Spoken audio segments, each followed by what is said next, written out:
Sejumlah pimpinan organisasi buruh Indonesia yang tergabung inisiator Aliansi Buruh dan Masyarakat Sipil untuk Perdamaian dan Kemerdekaan Palestina mendorong Presiden Prabowo Subianto agar memimpin Board of Peace Gaza yang dibentuk Presiden AS Donald Trump.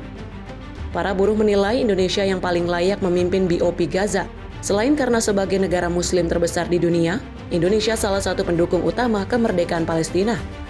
Opsi lain bagi Indonesia adalah menjadi ketua bersama atau co-chair dalam pembangunan kembali Gaza Palestina. Ketua Umum KSPSI Moh Jumhur Hidayat menyampaikan, Indonesia harus punya peran penting dalam kepemimpinan BOP Gaza.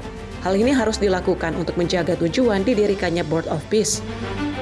Kita harus memastikan bahwa Presiden Prabowo adalah membawa mandat hampir 300 juta rakyat Indonesia yang memang sudah lama merindukan kemerdekaan Palestina dan perdamaian Palestina.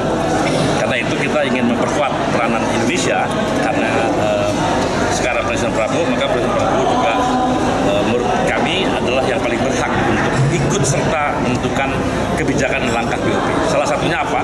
Kalau misalkan kaum buruh yang memimpin BOP harusnya Indonesia, ya, dari sejarah, dari moral dan sebagainya ini lebih berhak. Tapi apabila itu tidak jadi, bisa dilakukan dengan cara co-chair, keketuaan bersama. Jadi ketua bersama.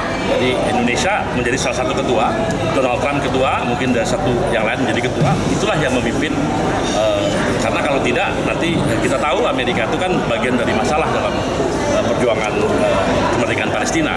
Ya, kita curiga bahwa kalau diserahkan begitu saja kepada Amerika, maka apa yang diharapkan oleh bangsa Indonesia itu tidak tercapai. Karena itu kita mendesak Prabowo Subianto, Indonesia harus menjadi bagian penting dari perjuangan kemerdekaan dan perdamaian dalam BOP itu.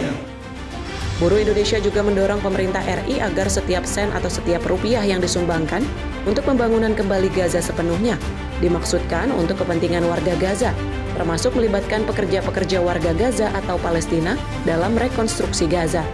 Dari Jakarta, jurnalis Info TV melaporkan.